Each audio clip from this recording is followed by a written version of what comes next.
Today is July 14th, 2021, and my name is Sasha, and I am the founder of Venus Wisdom. And this is a presentation to help those of you that want to understand what is what is my Venus avatar, and how can this help me to embody my deepest essence, my feminine essence. Now, just let's start by saying that you already know this part of you, right? It's you. And yet our conditioning of the culture that we live in does a lot to keep us out of this place, right? This feminine principle in our current paradigm has been suppressed, oppressed, violated, gaslit, all of it, right? So we are reclaiming that part of us that is the portal to the mystery of life in our own bodies, in our hearts, in our wombs, in our being. This is the reclamation. And I say we can use all the tools we can get to point us in the direction of like, ooh, ooh, ooh, yeah, there it is, that, right? And then we anchor that in and we bring that into our lives because we're so conditioned to operate from this more head-centric way, and oftentimes from more of a masculine way. Because we're like, I know for me as a young woman, it's like, oh, that's how I get shit done. I gotta do it this way. I gotta get masculine. And, there's fiery feminine too. So it doesn't, all of these concepts, have different variations. So they're all just pointing to something. Language is imperfect, concepts are imperfect. And that's why when we drop beneath language into this place, we get a taste of the sublime. It's before words. And this is our essence. This is our feminine essence, and we all have it. And so if you're a man, I didn't get a chance to see if there was men on here, but if you're a man or a woman, it's so valuable for you to know your Venus essence, but it's going to mean different things to you. And so generally speaking, and there are so many variations of this, I'm not going to go into every variation. So locate yourself in this conversation. You know who you are, you know who you're attracted to, we celebrate all manifestations of love, beautiful. But generally speaking, our Venus is how we give and receive affection, how we give and receive love. It's the receptive, it's the connecting, it's the we space. And so there's a certain energy of receptivity, and with receptivity there becomes like a magnetism. And then with the masculine energy, it's going out to get what we want. It's more of a willful, like, okay, I'm going to go on the quest to get what I want. So they both have this different kind of energetic quality to them. Everyone has each of them, regardless of sex, regardless of gender. And so it's the yin and the yang. It's the two primal energies of the universe that create life. Ultimately, the origin of life is androgynous. It doesn't have these qualities to it. But out of that comes these two primal energies that then are an incredibly creative force.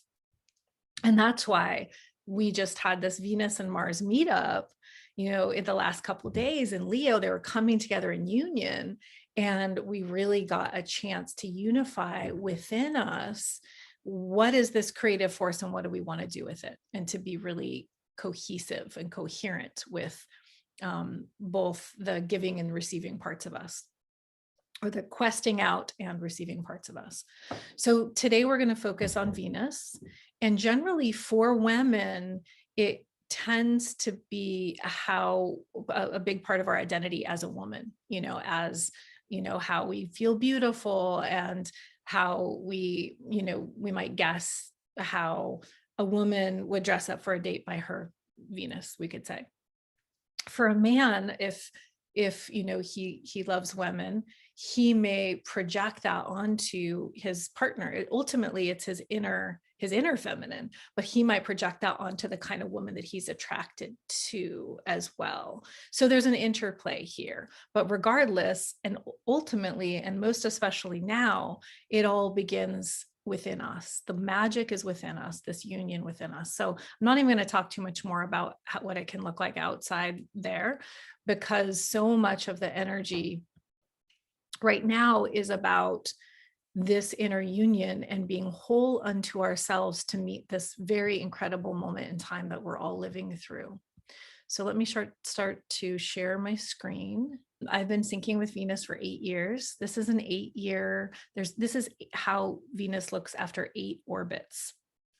Each of the Venus cycles create this part of a star. And so when we put them all together, we get this star, or some people call it the Venus rose. And so it's this very beautiful pattern that has to do with pi and the number 1.6 and the creation energy of life. So not only is Venus about fertility and in how we actually come into attraction and create life, but it actually connects with the sacred geometry of life. And we see these patterns, the golden mean, in all of nature. And so it's really like this shout out to this natural resonance and harmony that wants to create beauty, this part of life that wants to be in beauty, wants to live in harmony, wants to live in balance. So what we're going to be doing is we're going to be talking both about these 5 star points. So you can see here, 1, 2, 3, 4, 5. In this 8-year period, Venus passes through 8 different cycles, 8 different 19-month cycles, and creates these 5 star points. The point where Venus starts each of these longer 19-month cycles, when she meets up with the sun, is in a particular sign. And so we always have 5 active Venus star points within an 8-year period. So we're living through the end of what I call the dominator culture, dominator consciousness, that has been, on this planet as far back as we can remember in our oldest stories. We crossed into the age of Aquarius on December solstice 2020, from my view, and that is the future. And we're standing at this crossroads.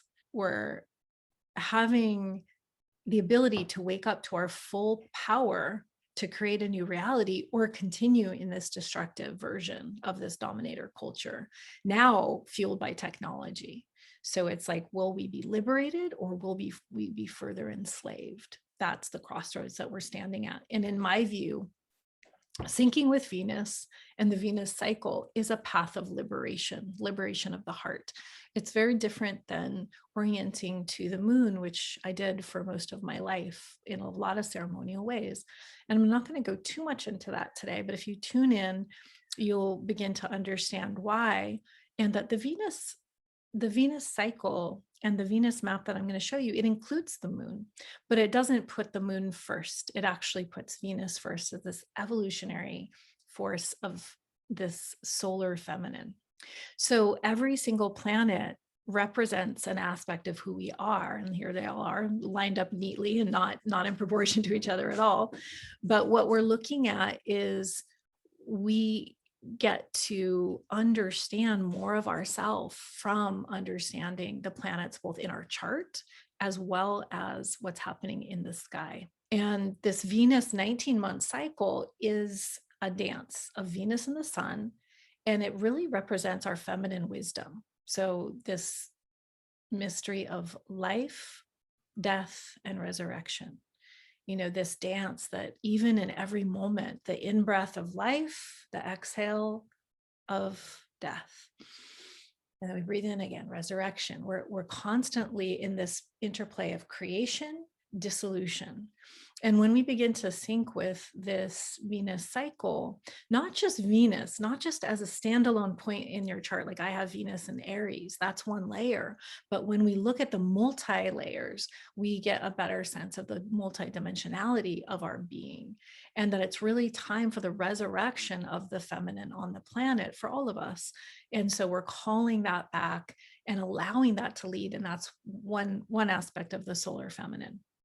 is allowing this heart-centered quality within each of us to lead, backed up by the masculine, backed up by the protector energy, backed up by the warrior energy, but actually attuning to the return of the feminine. And how would she move? What would she create now? Because I believe there is a majority of people that want to create a culture based on care and interconnection and reverence for nature and equality. That's what most of us want.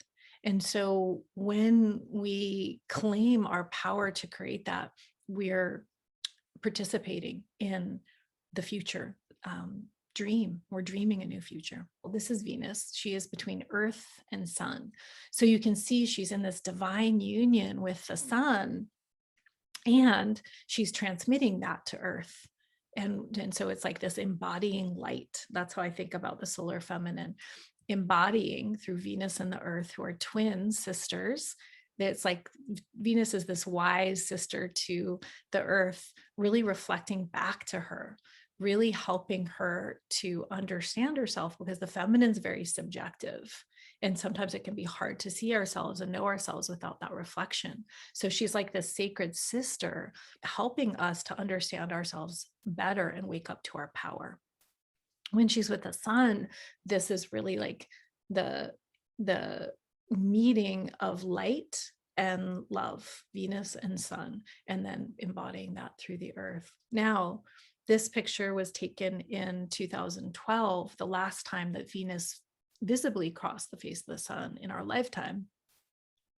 And a lot of the mystery traditions at that time said that this was the dawning of the solar feminine, that basically Venus had eclipsed the Sun. Venus had infused the Sun with this feminine energy. Now, when we go back in myth, there's a lot of cultures, even in the East still, who feel like the moon is feminine and the Sun is masculine. You know, these are all, again, just concepts, but it was very interesting to tune into that moment, and that especially the Mayan culture felt and was talking about and doing ceremony about the return of the feminine, the return of the female nation, is what one medicine person spoke about it as. And so we don't know what that is. We haven't lived through any kind of history where the female energy was in charge. We have these little hints about matrilineal cultures and some indigenous cultures. It's like, oh, okay, that's what it could look like. We have the vast history of the spans of time tend to be in matrilineal cultures in the Neolithic, where there was absolute equality. There was no sign of war, and the names passed through the mother line seem to be extremely peaceful periods of time. So we have hints and clues and whispers, but we've never lived through a time that we're actually re-emerging into this heart leading the charge of how are we going to create culture, how are we going to connect, how are we going to relate to each other, how are we going to relate to the world. We all know we're at a crisis point. That's clear. So we have an invitation to do something new, and usually the first step in that is to not know. We don't know. If we think we know, we're bullshitting ourselves. How could we know? So choosing not to know is the first step to open up that space, and then to have something authentic arise around what does it mean? The very first layer that most people know about, pretty much everyone knows their sun sign. Beautiful. That's like the energy in the background for the season you were born into. It's what, more I see as more what fuels you. And it's going to be a major player in the Venus cycle that you were born into, because Venus and the Sun had the divine union before you were born. And so that solar energy is really the pulse of that. It's the heat of that. It's the generative quality of that. Your Venus sign, it could be totally different than the Sun. Venus rides pretty close to the Sun, so it's not going to be opposite the Sun, but it definitely can be in another sign that is not your Sun sign. And this really gives you a sense of, at a personality level, your feminine nature. It's more at that personality, more at the identity level, which is really important to know. And we all have every single sign. That's why I like this picture. We all have every single sign in our chart. They're all qualities of consciousness. So when you look at your chart, sometimes people don't have a planet there and they don't think they have the sign, but we all have this overlay of these 12 houses and these 12 signs. And then we have planets dispersed throughout our chart. And those are these more intensified experiences because they connect to personal aspects of ourself. They're the what. But the signs are more like the consciousness and how that's coming in. So we're all learning from all the signs all the time. Right now, when the sun met Venus in June of 2020, it was in Gemini. So the sign that sun and Venus meet in infuse the entire 19-month cycle. So this cycle is going to ride until January 2022. We're in the Venus and Gemini cycle. We're in a 19-month span. It's like the way that I see that is that's the star point that Venus started the cycle in was in Gemini. So we'll talk about star points more in a minute, but that star point means that Venus met Sun. And so I like this image. It's very Gemini. It's got the twins going on. That is holding us like a grandmother holding this whole 19-month period and weaving in. And what that means for this cycle is that the ruler of Gemini, or actually I heard Ariel Gutman call it the guardian. I like that so much better than the ruler. The guardian of Gemini is Mercury. So Mercury is going to be extra important for this cycle when we're syncing with Venus. So I'm going to start with the sky, quickly overview of the Venus cycle, and then we're going to go into your personal Venuses and how to find those. So I just want you to understand both the macro and then the micro. All right, so this is the map that I created for this current Venus and Gemini cycle. And if you don't have it, get it. It's all over the place. I'm emailing it out. It's free. It's your gift. It's a really nice way to start syncing with the cycle. And it gives you a sense of what's going on. So the current cycle, because we're always moving, the feminine is always moving. So the living sky astrology is not just taking into account the one thing, the dot that we can see on the chart, but the whole movement of what's happening.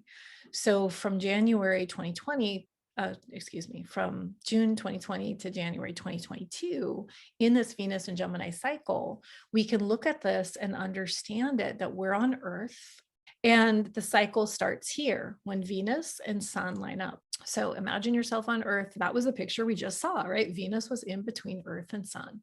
And so this is number 1 in this map. And the numbers go this way as Venus moves through her cycle. And then there's a key down at the bottom that explains, what exactly is happening. So Venus meets Sun in the interior. She's on the inside of the Sun here. That is the divine union that infuses the entire cycle. And then she begins to move out this way and rises as morning star. It also tracks her retrograde and her direct motions. She's always retrograde at the end of one cycle and the beginning of a next cycle. So if you were born with Venus retrograde, big clue, you were born somewhere during either the end of one cycle or the beginning of next cycle. The Venus Wisdom calendar and workbook have all of this in it, not only the map, you can get the map for free, but it has code keywords for all of the signs, all of the houses, everything that I'm speaking about. And so it can be very helpful in deepening your understanding of how to work with this. So as she moves through each of the months, she meets the moon. So we call this the new Venus portal in Venus Wisdom. Each of these moon Venus meetings, remember I said the Venus, syncing with Venus includes the moon. The new Venus portal opens the next month. And it's always a little bit different than the new moon. The moon energy is more of our history, our conditioning, it's feeling plus story, it's our ancestry, we need it, we need all of that identity in order to be here. Venus is the evolutionary feminine. It's like authentic feeling arising, no story. We're just completely naked in the present moment. We're riding behind the sun, as you'll see. Venus is doing something that the moon cannot do. The moon's keeping us safe. We need to feel safe. We can't blow ourselves out. And yet, if we're an evolutionary being, we're also stretching towards the unknown. So when we celebrate the new Venus portal, we're connecting with that energy of evolutionary feminine, including the moon, but not tied to the moon solely. So each of these gateways, we would use it like a new moon. We would drop in, we'd receive, we'd do ceremony, we would find what is our way to connect with this. So all of the dates are on there, and it really depends on the cycle.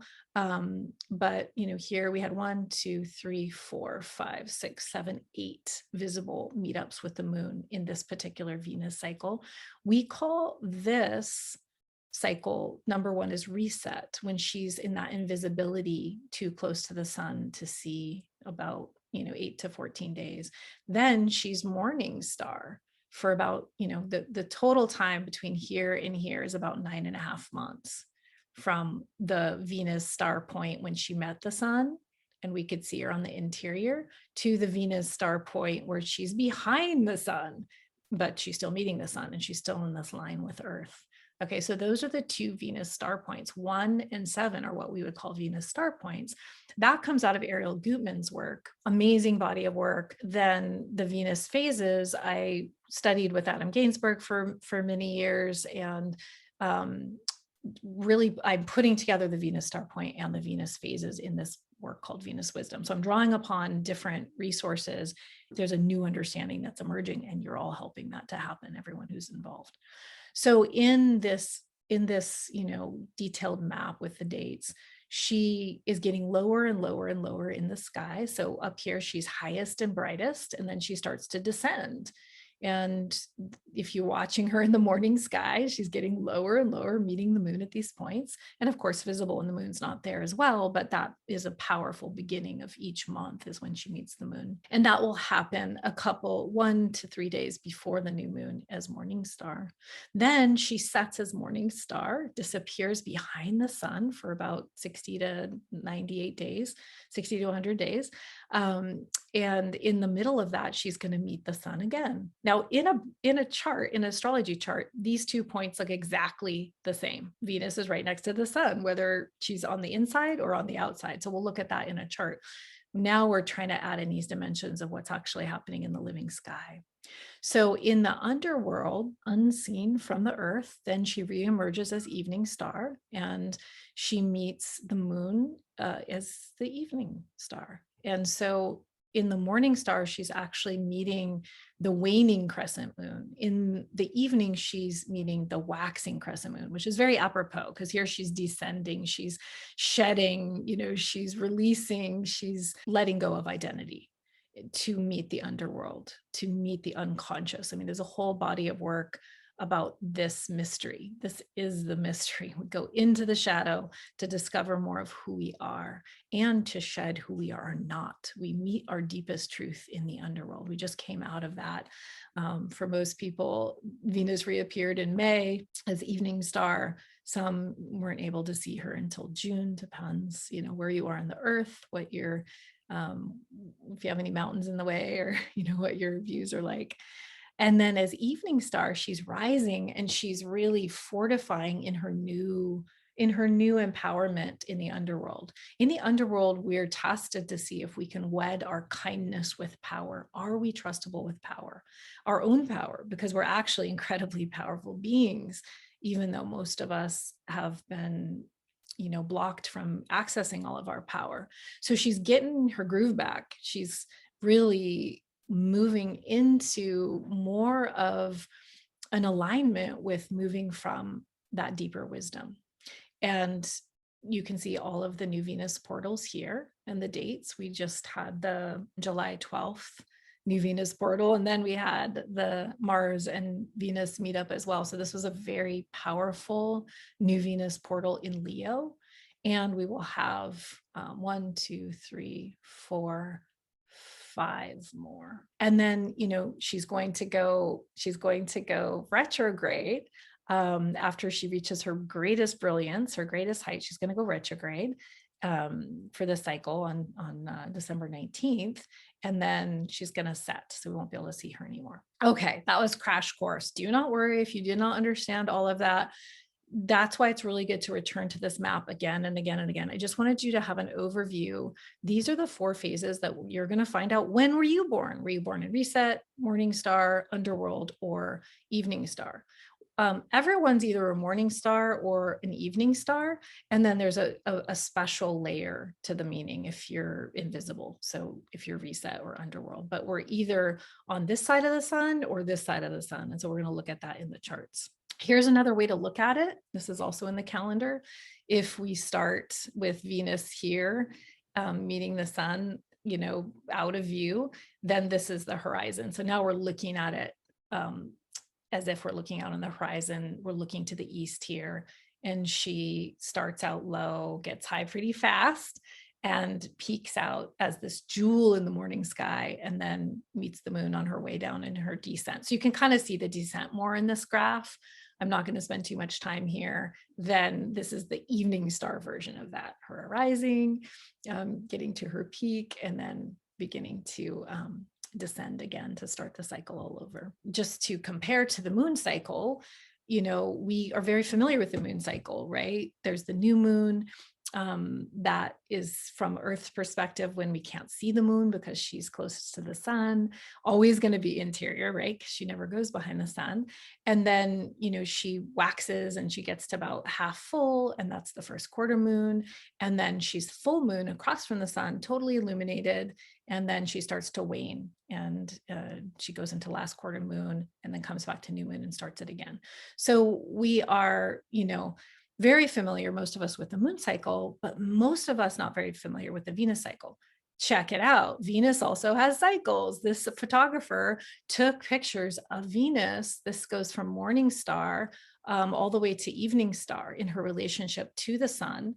And you can see that this is actually the planet Venus. This is not the moon. He just had the telescope and the photographic ability to capture her. So she also has, a shape that she makes if we could see her more up close. The first thing we're going to determine is somebody morning star, evening star, and then add those layers of Reset or Underworld if they're visible or invisible. Really important.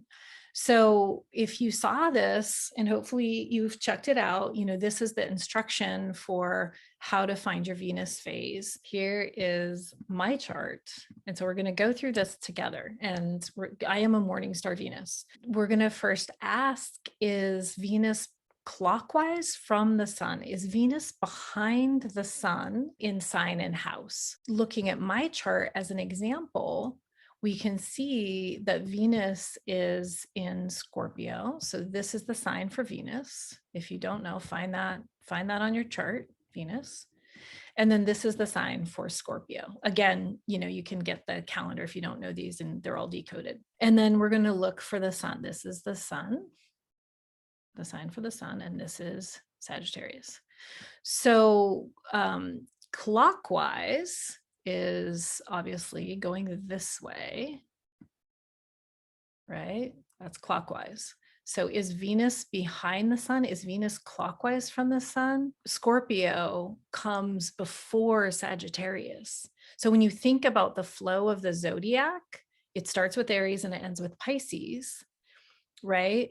That flow is actually going this way. So we know she's clockwise, and she's behind the sun in sign. So that would make me a morning star. Another way to say this would be, if you know about the rising sign, that's the eastern horizon when you're born. So I have 27 degrees, Libra rising. No wonder I'm into Venus, right? So this is the eastern horizon. So basically Venus is going to come up, rising this way before the sun does. So Venus is the morning star. Venus is the bringer of the dawn, the bringer of the morning. She's basically announcing the sun. So they're both moving this way. And so even though she's behind the sun in sign, this is where it gets confusing, she's before the sun in her rise. So I was born at 3:48 a.m. and Mars was like rocking it right on the horizon. See that? We know that Mars was blazing in the morning sky when I was born because he's right there. Venus probably came up, whatever, an hour later maybe.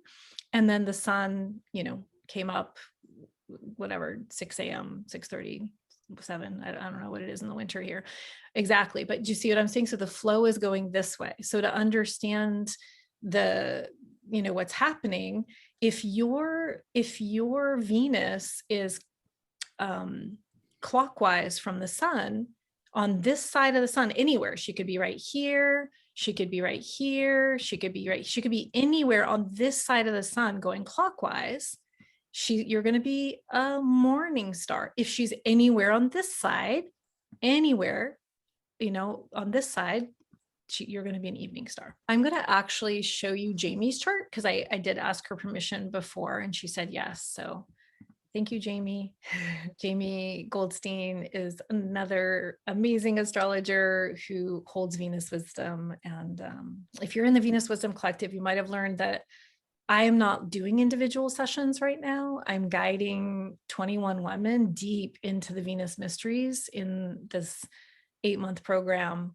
We're in the evening star right now. And so that's my focus, but Jamie actually does sessions. She can dial you into your Venus. I highly recommend her. And I can connect you if you're interested to have a, Venus wisdom session with her. She's wonderful. Okay. So we're going to find Venus, and her Venus is in Gemini, and we're going to find the sun, and the sun is in Aries here. And the eastern horizon is here. So when we look at the relationship between Venus and the sun, this is clockwise. So Venus is on the other side. She's counterclockwise from the sun. So if you imagine the sun coming all the way around here, like what would rise first? So in the dance of the day, this is when the sun rises. This descendant is when the sun sets. So the sun's going to set, go into the dark. Down here's midnight. The sun is going to rise before Venus. That makes her an evening star. Okay, so then we want to know, what was the star point when Venus met the sun, right? So if you didn't go to this website, this is Ariel Gutman's website, sophiavenus.com, find your Venus star point. You want to look up your date. And you want to, look on that graph, and I'm going to pull it up here. I do hold this a little bit differently than Ariel herself because of the 19 months. So I see it as a continuous 19-month cycle. So we know that when the cycle starts, remember that graphic where the sun and Venus and Earth were aligned and Venus was in between Earth and sun? I consider that the beginning, and then it's a continuous flow. It's 2 9.5-month cycles, morning and evening, and it's all one continuous experience. This is how I've lived it for the last 8 years. So that underworld star point is going to be very important. She's going to be going direct at that point, but I always see the inception as the retrograde point. So I was born in December 1st of 1970. And so I'm going to look for the retrograde point before my birth. So as we're going and looking through these different star points, we can see January 24th of 1970, we have 4 degrees Aquarius, and she's direct. So that's not it, right? So then we keep going forward. November 10th, 1970, about 1 month before I was born, 17 degrees Scorpio, retrograde, boom, boom, ding, ding, that's it, retrograde. So this star point, basically these two together make the 19-month cycle. So I know that my star point conceived, I'm a Venus in Scorpio star point. It was conceived in Scorpio. Also my sign is Scorpio, so I'm double. She was pretty close to the sun in the morning sky. And then I know that the underworld point is this 3 degrees Virgo. So that's going to be very important for me too, the 3 degrees Virgo. But the start is still the start. So that's where people get a little confused. And there's always 5 star points active when we're alive. So if you want to check out the 5 star points that were active when you were born, you can, these are the abbreviations here for the different star points, but that's a whole other conversation. Okay, October 19th, 1982. So we'll go back to here. So this 1 degrees Aquarius. And then we know that that was retrograde. Then Venus, went direct. She rose as morning star. She rode through the whole morning star and she set and then met the sun again in the underworld at 11 degrees Scorpio. Yeah. You've got to be underworld. That's close enough. Makes sense. Totally. So you'll notice the star points are kind of similar. If I were you, I would take your star point number. So this number is important. That is where Venus met Sun. Take that number and write it in your chart or to make a note of it. You're going to be amazed. Like if you're tracking transits in your chart, you're going to be amazed what happens when things interact with your star point. You're not going to see your star point on your chart unless you put it there, right? That's the moment that Venus met Sun for your cycle. And it has been tremendous for me to see like what happens when a planet transits that point, right? It's very powerful. So make a note. If you have no idea what I'm talking about, make a note anyway, if you figured out the star point. But these are the descriptions of reset, morning star. I'm not going to go through them now. We don't have time, but it's really cool to see if they resonate, with who you are as your deeper part of yourself. So your personality might be one thing. This is where things get really interesting as far as nuance of your feminine essence. So personally, I have a morning star Venus, early morning star, just having gone direct, fullness, highest and brightest morning star, like, I'm here. So the morning star Venus is the young, feminine, bold, and a lot of cultures considered her the warrior energy. She's the yang of the feminine of the Venus, right? So she's all fresh. And it's like, what would the young feminine do if she had unlimited power? In the story of Inanna, the queen of heaven and earth, she is going on this impossible quest. This is where we get the resonance between the Venus cycle and the heroine's journey. Well, we get to be the heroine on our journey when we sync with the cycle and begin to understand the archetypes, but deeper than the archetypes, our own inner archetype is what I would call the Venus avatar.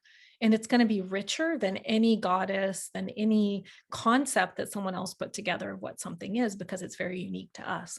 But the Inanna myth basically is based on the Venus cycle. And so, or vice versa, who knows? And so she's basically, morning star Venus is young and bold and hot and needs to try things. And, she's at the beginning of this quest. She hears the call. She wants to do something impossible. And not that she wants to, she's going to. And so she's going to go to the underworld to see her dark sister, Ereshkigal, queen of the underworld.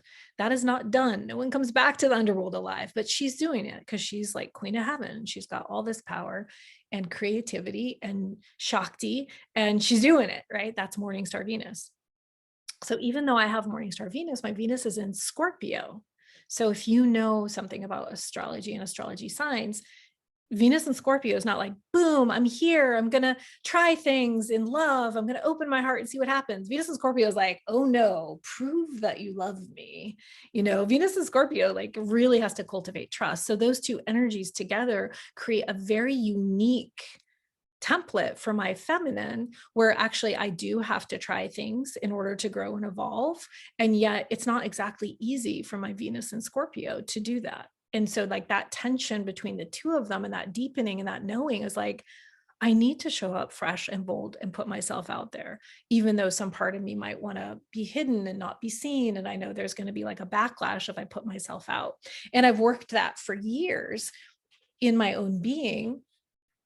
And, now there's way less of a backlash because I know what my path is to grow. So you have your own combination too. I'm just giving myself as an example because it's relatively easy. Now the, underworld and the evening are different. The underworld is like the shamanist, the healer. She's really the one who takes people down into the unconscious and comes back out. So a lot of times these people are counselors. The morning star is more like the entrepreneur, the starter. The underworld Venus is more of like the counselor, the psychologist, the medicine woman. And then once she rises an evening star, She's really like so attuned to the social needs. She's really in service to the needs. Morning star Venus is more sacredly self-centered, selfish. That's how she sources her power. Evening star Venus is more attuned to other and needs a lot of that feedback to see how she's doing. So the evening star Venus is more the yin of the yin, right? She's the feminine of the feminine. She's been to the underworld and died, and now she's coming back in this way that's like it's the maturation of the feminine nature. Not to say the morning star is bad or this is better at all. It's just a different manifestation. So she's more social. She's often the teacher. She's the guide. She's showing up in the community in a very socially engaged way. And then the reset, when she's going from one sign to the next, she's going backstage behind the sun, is more like the bridger. She's bridging the two worlds. It's more someone who can see both sides of things, the mediator. It's got a little bit of a different energy than the underworld Venus is more like in it. Because, 8 to 14 days is a very different level of invisibility than 2 to 3 months. So they have very different qualities. Like when we can't see Venus, something in our psyche is like really tenderly touched by that. Like we can't see this body in our system that, even if we're not conscious of it, represents love, connection, sensuality, belonging, art, beauty. And so some part of us is like, oh, I can't see it. I can't feel it. And visibility is huge in our ability to access something. So then we have to find that more within, which is more what underworld Venus does and reset Venus does. Okay, so here's the cycle again, now that we've been through all of that, just to kind of fortify this 19-month cycle. She starts here when she's between Venus is between Earth and Sun. This is her start point. And she's invisible for this little slice of time. She rides through Morning Star. Of course, she meets the moon all through there. We don't have all those on here. Then she becomes invisible as she gets too close to the sun and goes behind the sun into underworld for 2 or 3 months. And then she comes up into Evening Star, rides through the whole evening sky, and then starts again. Now, remember how at the beginning I said that there's 5 star points visible at any particular time. This is a list of the dates. And of course, there's a lot of data on here. It's all good. A list of the dates. I can just see it. I'm like, oh my gosh, this looks overwhelming. But really, it's tracking the 5 points that are active right now are Aries, Capricorn, Scorpio changing to Libra. We have a star point changing. They change about every 100 years, 104 years, I believe. And Leo and Gemini. So we know, remember I said, we're in the Venus and Gemini cycle. That was the cycle that she crossed the face of the sun in both 2004 and 2012. Very special. Don't get to see that again in our lifetime. And here we are in this cycle in 2020. In this graph, I made the beginnings of the cycles when she's retrograde yellow and the other one's white. So even though she will not be starting her cycle, she'll be underworld Gemini Venus in 2024. So every 4 years, she'll be repeating that same meeting with the sun in that same sign behind the sun. So she will start. So Venus and Gemini, you'll notice these are 4-year increments. Every single one of these are 4-year increments. And this is how she makes this Venus star point, which actually we can see as a star in the sky, which connects Venus to the number 5. So I'm not going to go too much more into that, but we can just see from this that the next star point, so if we started June 3rd, 2020 at 13° Gemini, retrograde was the beginning, the next star point when we stretch across is going to be Capricorn. So we're going to be starting the next Capricorn cycle January 8th, 2022 at 18° Capricorn. The retrograde is the beginning of the cycle. The direct is when she's behind in the underworld. And so we know that we're moving from Gemini to Capricorn, which is a very, very different energetically. If you think about the keywords for Gemini, mutable air, changeable air, there's like this way of finding the space in between during the cycle as times are getting more intense, and being able to be spacious, to show up with openness, to be willing to not know as everything crumbles and life as we know it disappears beneath our feet, like being able to have to embody more of an ease around not knowing, and even like a bit of playful energy helping us to deal with these super intense times. Capricorn is initiating Earth, very productive, very much about manifestation power. And so this is going to be like a power move for the sacred feminine on the planet going into January 2022. So when I talk about Venus avatar, what I am pointing to is definitely your Venus sign. You don't want to discount that. That's very, very important. So Venus sign, and then your Venus phase. And, so your sun sign is going to be woven into that right there, because it's a dance between the two of them, the Venus phase. Your Venus star point, so wherever she began her cycle, that's holding your whole cycle for 19 months.